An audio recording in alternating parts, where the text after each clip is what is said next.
Bonjour à tous, à toutes et tous, merci. Alors, je vais essayer de pas dire de bêtises, la hiérarchie qui m'écoute, mais j'aurais pas le talent oratoire de nos intervenants d'hier, que nous n'avons pas tout l'habitude, nous, d'intervenir dans le milieu universitaire.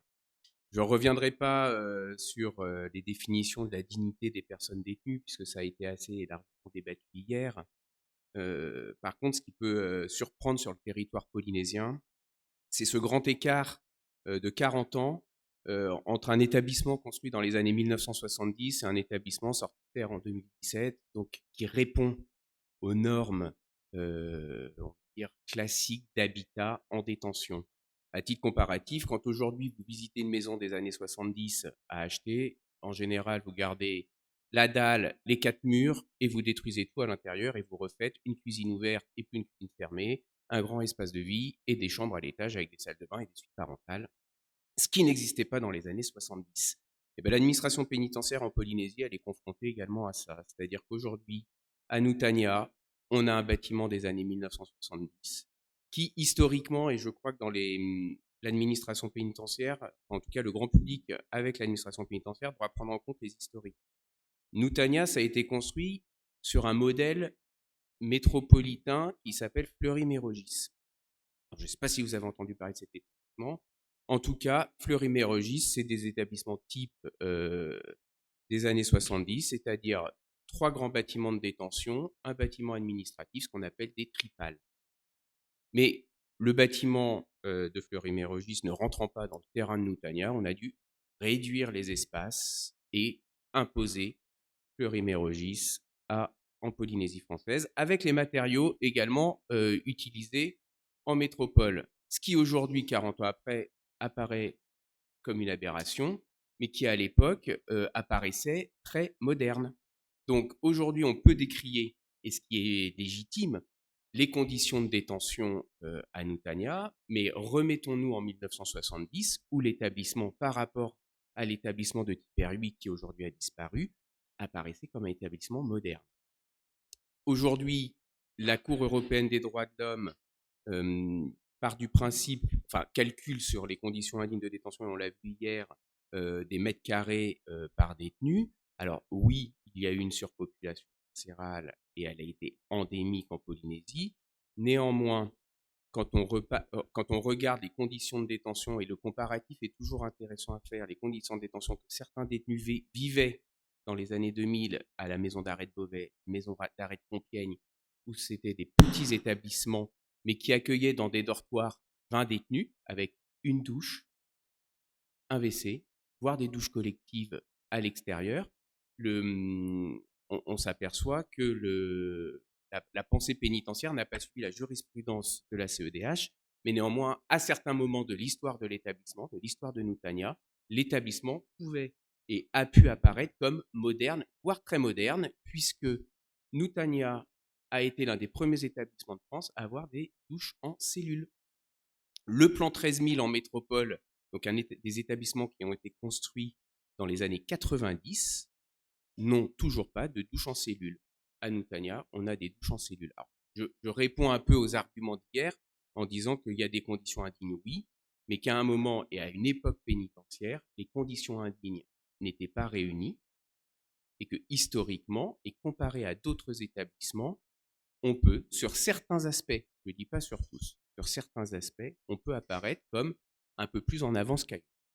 Néanmoins, et c'est là, bien sûr, où nous devons faire face au défi de la dignité humaine. Néanmoins, la multiplication des condamnations nécessite en effet, nécessite de s'adapter et de transformer un établissement vieillissant, donc avec des problématiques bâtimentaires, de s'adapter aux prises en charge, avec des prises en charge adaptées au public qui est accueilli à Nutania, parce que je vais vous montrer que la typologie des publics a changé depuis 15 ans.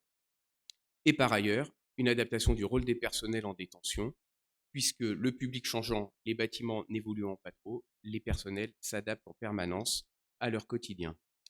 Revenir sur quelques chiffres sur la population accueillie à Nutania. La première, c'est qu'il y a un taux d'occupation actuellement de 120%, ce qui peut paraître peu, ce qui peut paraître beaucoup, ce qui peut paraître peu parce que quand on atteint 350-390% de taux d'occupation, On se dit qu'aujourd'hui, c'est très raisonnable. C'est peut-être pas satisfaisant, on est bien d'accord. Mais ça peut paraître raisonnable. Une caractéristique également, c'est que Noutania, maison d'arrêt, centre pénitentiaire, accueille plus de 60% de détenus prévenus. C'est-à-dire qu'il y a 40% de détenus qui sont condamnés, donc qui peuvent bénéficier de dispositifs à l'extérieur. Par contre, les prévenus, l'établissement est obligé de les prendre en charge en interne, sans possibilité de prévoir des prises en charge à l'extérieur. Et je vous expliquerai tout à l'heure en quoi nous, ça peut nous poser des difficultés. Je ne dis pas qu'il faut condamner plus, parce que de toute façon, les détenus ne resteront pas à Noutania, iront à Tatutou, mais Vincent en parlera. Le défi par rapport aux actions bâtimentaires, il y a une première difficulté, le coût de la construction et le coût des matériaux. Alors, on en entend parler dans les médias avec la crise Covid, mais ça a toujours été emblématique en Polynésie française, puisque la majorité et principalement tous les matériaux de construction viennent de l'étranger, avec des acheminements importants. Et quand on présente un projet de rénovation pour l'établissement de phare d'une cellule, c'est pas le même prix que quand on est à Paris, à Argentan ou à Angoulême. Et donc, il y a aussi une prise en compte de l'administration depuis quelques années pour réévaluer les budgets de construction et d'investissement immobilière pour être en adéquation avec les réalités territoriales. C'est un point très important, mais qui a tendance et qui a été éludé pendant des années par l'administration, où on avait coût de revient de journées de détention ou de travaux faits dans les prisons, qui étaient uniformes au territoire métropolitain et ultramarin. Depuis quelques années, alors je ne vais pas vous faire une liste des travaux qui ont été faits, ça ne sert strictement à rien. Néanmoins, les autorités de contrôle pointaient du doigt et ont pointé du doigt les conditions carcérales féminines.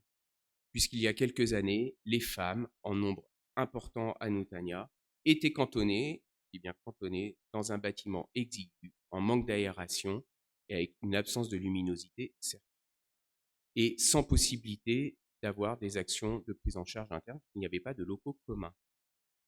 1 million d'euros ont été programmés et dépensés par l'administration pour accueillir les femmes dans un nouveau quartier, alors ce qui était l'ancien quartier pour peine aménagé, qui maintenant s'appelle le quartier femmes, dans un quartier qu'on pourrait dire moderne, qui date de 1999, mais qui a fait l'objet d'une réhabilitation de fond en comble pour pouvoir avoir déjà une cellule mère-enfant qui n'existait pas. Donc aujourd'hui, l'administration est en capacité d'accueillir une détenue mère avec son enfant, ce qui n'était pas possible jusqu'à présent. Ce qui a une importance sur le maintien des liens familiaux et l'accompagnement des enfants qui ont des mères incarcérées. Des douches en cellule ont aussi été créées dans ce quartier femmes, dans les cellules femmes, puisque jusqu'à présent, les femmes ne bénéficiaient pas. Et par ailleurs, des salles d'activité, une cour de promenade et une unité sanitaire délocalisée au quartier femmes ont été créées et vont être mis en œuvre. Enfin, l'unité sanitaire va être mise en œuvre progressivement au cours de l'année 2022. Ce qu'il faut savoir aussi, c'est que quand on prépare des plans de rénovation de cette envergure, ça demande plusieurs années. Donc entre des recommandations que l'administration reçoit et l'effectivité concrète de la prise en compte de ces recommandations, il peut se passer 5 à 10 ans. Alors pour le grand public, ça peut paraître énorme. Sauf que pour une administration, c'est finalement des délais, je ne vais pas dire raisonnables, mais qui peuvent être compris comme raisonnables.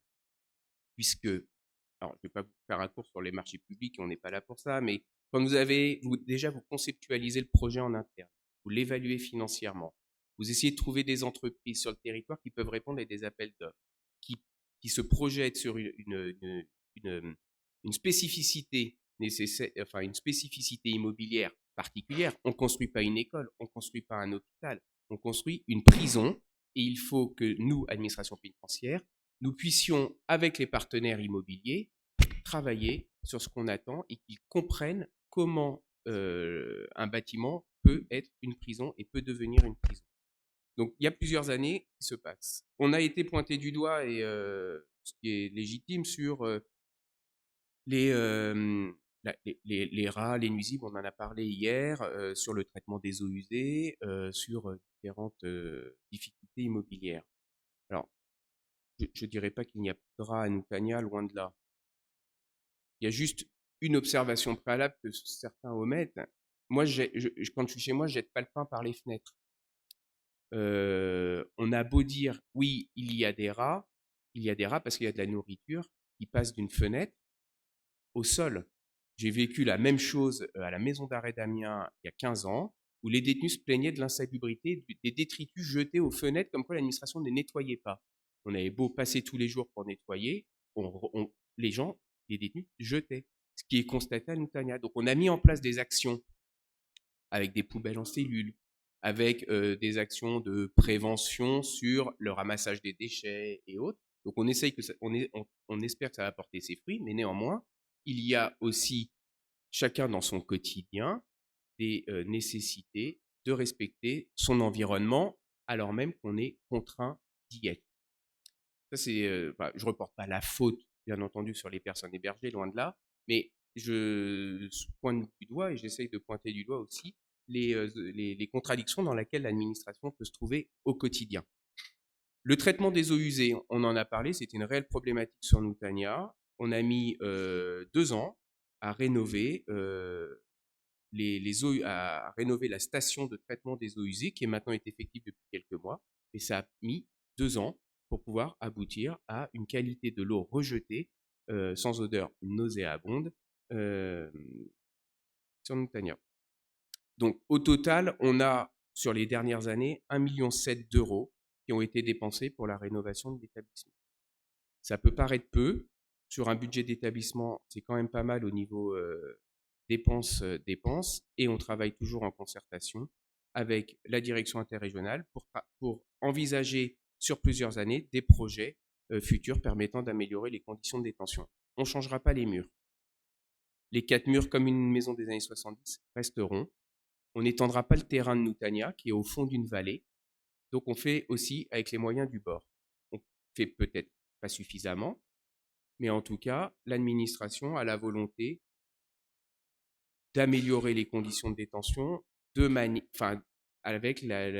prenant en compte les moins mauvaises solutions. Madame Guégan parlait tout à l'heure de peinture permettant d'abaisser la température. On est sur un projet, en effet, avec la mission d'outre-mer, pour être site expérimental, pour recouvrir les toitures d'une peinture isolante permettant de baisser la température dans les bâtiments de 3 à 5 degrés. Ce qui est, quand on est face à un établissement en manque d'aération avec des cellules exiguës, important. Et en plus, quand on pense que la clim, au niveau écologique, peut être considérée comme une aberration, on se dit que c'est plutôt pas mal d'avoir des solutions alternatives. C'est ma conviction. Pour l'aspect bâtimentaire, on en est là. Il y a eu des plans de rénovation globaux de l'établissement. On est sur des freins budgétaires. Nous sommes également sur des freins de faisabilité, puisque si on rénove un établissement, on ferme des cellules, on ferme des places de cellules pendant les travaux. Quelle solution peut-on trouver aujourd'hui pour placer les détenus qui sont à Noutagna le temps d'une rénovation? Où on les met?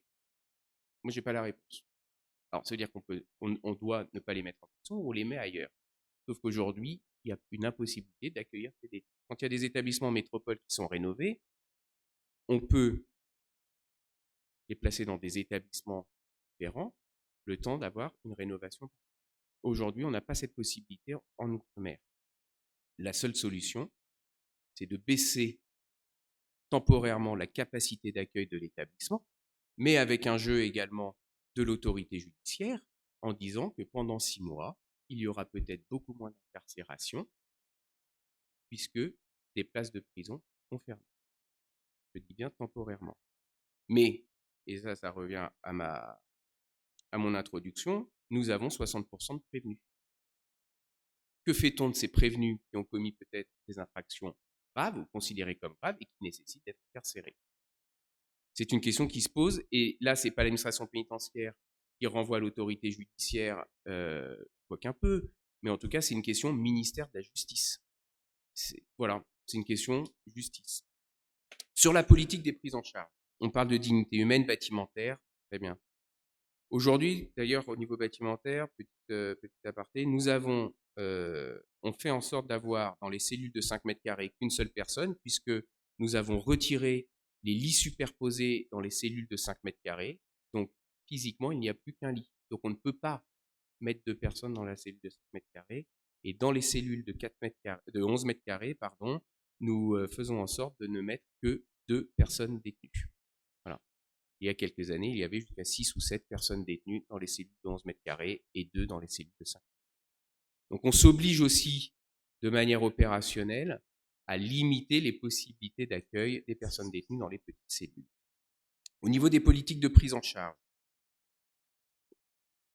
là encore, le bâtimentaire a une place importante puisque l'établissement de Moutania, pour ceux qui l'ont visité, ne dispose pas d'espace de formation professionnelle digne de ce nom, comme on peut le voir à Tatoutou dans les établissements qui viennent d'ouvrir, et ne dispose pas de plateau permettant d'accueillir des groupes de manière importante pour pouvoir travailler sur la sortie ou en tout cas les actions qualifiantes qui peuvent être mises en place. Alors on fait avec les moyens du bord et on essaye de s'adapter aux possibilités et notamment avec le territoire puisque depuis l'année 2021, nous avons mis en œuvre un certain nombre de formations professionnelles alors qui ne sont pas très longues puisqu'on a le reliquat de peine des détenus à Moutania, c'est 6 mois.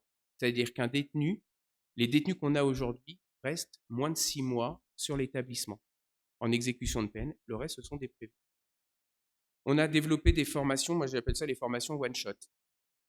On n'est pas dans un bar, mais nous avons des formations qui permettent, en travaillant avec le centre de formation pour adultes, des formations sur 1 semaine ou 3 jours qui permettent d'avoir une base sur des thématiques particulières qui peuvent soit permettre d'être employables immédiatement dans certaines entreprises, et je dirai lesquelles tout à l'heure, soit d'embrayer après, et ça c'est le travail avec le SPIP, sur des aménagements de peine pour intégrer une formation qualifiante. À savoir, nous avons mis en place des formations pâtisserie, formation boulangerie, formation bouquetière pour le quartier femmes, couture également et horticulture. Alors, c'est des thématiques très variées, mais qui répondent aussi à des attentes et à des besoins d'emploi sur le territoire. C'est-à-dire qu'on a monté ces thématiques de formation en lien avec le CFPA et avec le CEFI pour pouvoir non pas avoir des formations qui ne servent à rien, mais avoir un lien dedans-dehors. La volonté également de l'administration sur la modernisation des prises en charge, c'était de mixer ces formations hommes-femmes. Donc aujourd'hui, la semaine prochaine pour la formation boulangerie, il y aura des hommes et des femmes. Sur la formation pâtisserie également, il y avait des hommes et des femmes. Et l'objectif, c'est de, maintenant que la formation est faite, d'avoir un relais sur ce parcours d'1 semaine. Donc en gros, je suis très concret. Sur 1 semaine, les personnes détenues ont appris à faire des pâtes feuilletées, à faire des macarons, à faire une préparation crème pâtissière, crème au beurre, en fait, la spécialiste de la pâtisserie, pour pouvoir aujourd'hui se présenter dans les boulangeries industrielles, parce que sur le territoire, il y a quand même beaucoup de boulangeries industrielles et de pâtisseries industrielles, avec des prérequis, et être employable immédiatement sur une base de travail. Je pense que c'est plutôt opportun. Sur la formation horticulture qui a duré 1 mois, un détenu sur les 7 détenus a eu une proposition d'entrée en formation professionnelle qualifiante au CFPA. Après, pour diverses raisons, ça aboutit ou ça n'aboutit pas. Néanmoins, on essaye de mettre le pied à l'étrier et d'avoir sur le parcours de peine prise en charge des perspectives au long cours et que le temps de détention à Moutania, même s'il est très court, puisse être bénéfique et qu'il y ait un lien dedans-dehors permanent avec les acteurs du territoire. Autre acteur important, c'est l'éducation nationale. En tout cas, la DG2 sur le territoire, en lien avec la mission Outre-mer et l'unité pédagogique. On a passé, donc il y a des, pour schématiser, on a des profs, des sortes d'écoles qui interviennent à plein temps au sein de l'établissement. Il y a eu une convention signée l'année dernière avec l'Université de Polynésie française, on en parlait hier, pour permettre à certaines personnes détenues d'accéder à des études supérieures. Aujourd'hui, vous avez 8 personnes détenues qui sont inscrites dans un cursus de DAEU, diplôme d'accès aux études universitaires, donc c'est l'équivalent du bac, et qui peut donner lieu à une entrée à la fac. Il y a aussi une capacité en droit qui a été ouverte. Les cours, et là pareil, nous nous adaptons. Le quartier femmes ne dispose pas forcément d'une salle informatique digne de ce nom, ou en tout cas, il y a une salle informatique qui fait aussi office de bibliothèque, de salle d'activité. Donc l'établissement s'est adapté en mettant en place des supports pédagogiques particulier, que vous savez bien que dans les établissements pénitentiaires, il n'y a pas Internet en prison, que la majorité des cours à l'UPF sont diffusés sur Internet. Donc on absorbe sur une box tous les cours de l'UPF et on les met sur les ordinateurs des personnes détenues pour qu'elles puissent voir quasiment en temps réel tous les cours à disposition. Autre politique de prise en charge, l'administration depuis quelques années dans une diversification des prises en charge, à savoir qu'on essaye de décentrer l'action des personnels de surveillance de la coursive et uniquement de la coursive. C'est-à-dire qu'on va essayer avec le SPIP de mettre en place des groupes de parole ou en tout cas des groupes de travail sur le passage à l'acte et groupes qui seraient et qui seront animés à la fois par des personnels de surveillance et par des CPIP. Ce qui permet aussi sur la dynamique professionnelle de ne plus se cantonner à une coursive, à l'ouverture de portes et à des discussions sur le quotidien, mais aussi d'inclure les personnels pénitentiaires dans la prise en charge au long cours. Ça permet d'une part de valoriser l'action quotidienne des personnels de surveillance, mais aussi d'éviter, on en parlait hier, la monotonie du quotidien. Pour certains, je ne dis pas que tous les agents vont le faire, mais pour certains, de s'ouvrir des horizons professionnels différents et variés. Il y a eu sur certains établissements métropolitains, on a pu mettre en place depuis quelques années, ça marche plutôt bien. Et il y a sur ces dispositifs un changement aussi de regard entre l'agent, le détenu et l'agent. C'est-à-dire que ce qui se passe dans ces groupes, c'est aussi une mixité de regard sur le quotidien, mais aussi sur le passage à l'acte et les vécus. C'est plutôt favorable pour à la fois l'administration pénitentiaire, mais également les personnes détenues. Le rôle des personnels est très important, et ça c'est même mon troisième point. Sur la Polynésie française, le défi majeur, c'est comment faire pour connaître les personnes détenues et avoir, comment je peux le dire, en gros, on s'aperçoit que le territoire est petit, que tout le monde se connaît, et donc le rôle des personnels pénitentiaires, on a pu le voir sur certaines années où c'est très surpeuplé, une adaptation des personnels aux conditions de détention compliquées. Qui dit conditions de détention compliquées, dit conditions de travail compliquées. Donc tout le constat qu'on peut faire sur le défi polynésien, c'est que l'adaptation permanente des personnels est réelle. Alors on l'a expliqué hier sur des capacités d'adaptation plus ou moins dans le cadre. Néanmoins, ça a permis et ça permet à une détention de tenir. Et on sait bien dans un établissement que si le personnel reste sur la règle et rien que sur la règle ou sur le règlement intérieur, on peut très vite faire exploser une détention. C'est très simple. Passer une cigarette à un détenu, un détenu passe une cigarette à un autre, c'est interdit. Sauf que ça se fait. Ça se fait, et c'est le surveillant qui passe, qui vérifie, mais qui passe. Et ça, c'est normal. Et c'est obligatoire quand on est dans des détentions tendues, où il y a une souffrance parce que des impossibilités de sortie, ou en tout cas des impossibilités de vivre une détention, c'est-à-dire conforme à ce qu'on pourrait attendre ou à ce que les détenus attendent. Le lien dedans-dehors, il est aussi nécessaire, et l'administration pénitentiaire, peut-être un peu moins en Polynésie, puisque le territoire étant petit, les gens se connaissent extrêmement bien. Le lien dedans-dehors, il est nécessaire, et je crois que l'objectif et le défi majeur de l'établissement, c'est de trouver des pistes pour s'ouvrir sur la société civile et être accepté par la société civile. Quels acteurs aujourd'hui, et il y en a beaucoup, mais quand on démarche des entreprises, quand on démarche d'autres partenaires, il peut y avoir, je ne dis pas qu'il y a toujours, mais il peut y avoir des réticences à intervenir en plus. Des réticences parce qu'on a peur d'un milieu fermé, on a peur de ce qui s'y passe, et que la personne détenue est considérée comme dangereuse. Alors elle est dangereuse parce qu'elle a commis des faits délictuels ou criminels, mais elle n'est pas forcément dangereuse pour celui qui intervient en détention. Et la représentation d'un établissement pénitentiaire par la société civile nous bloque et nous met des freins. Et je crois que le principal défi aujourd'hui, alors je ne dis pas qu'on va ouvrir les portes, qu'il y aurait trop de sorties.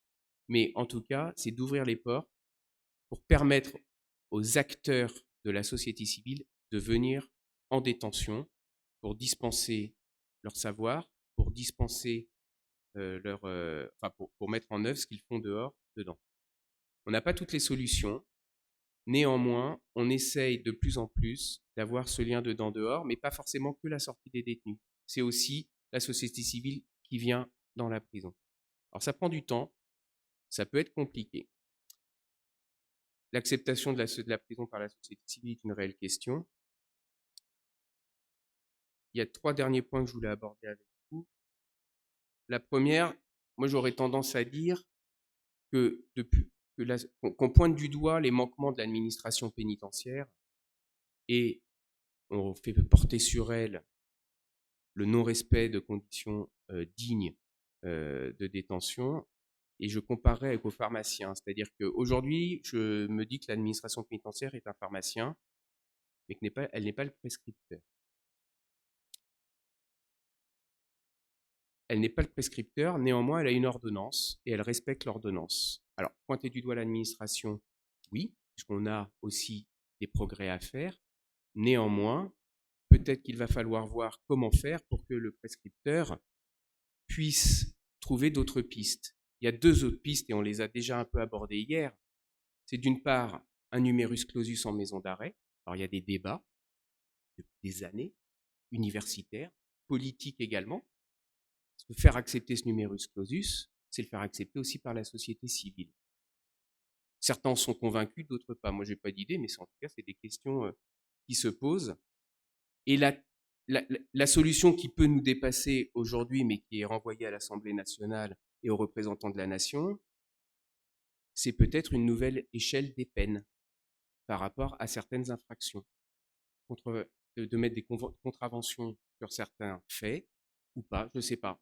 C'est aussi des pistes de travail qui ont été abordées il y a quelques temps dans les conférences de consensus et autres discours universitaires. Mais en tout cas, c'est de peut-être réviser notre code pénal avec une révision de l'échelle des peines. J'ouvre des pistes, je n'ai pas de réponse, mais en tout cas, nous devons, administration pénitentiaire, héberger des gens. Nous ne choisissons pas de les héberger, c'est notre métier. Mais aujourd'hui, on s'aperçoit qu'il y a une réelle nécessité de repenser l'admission des personnes en détention et sous quelles conditions elles sont admises. Je vous remercie.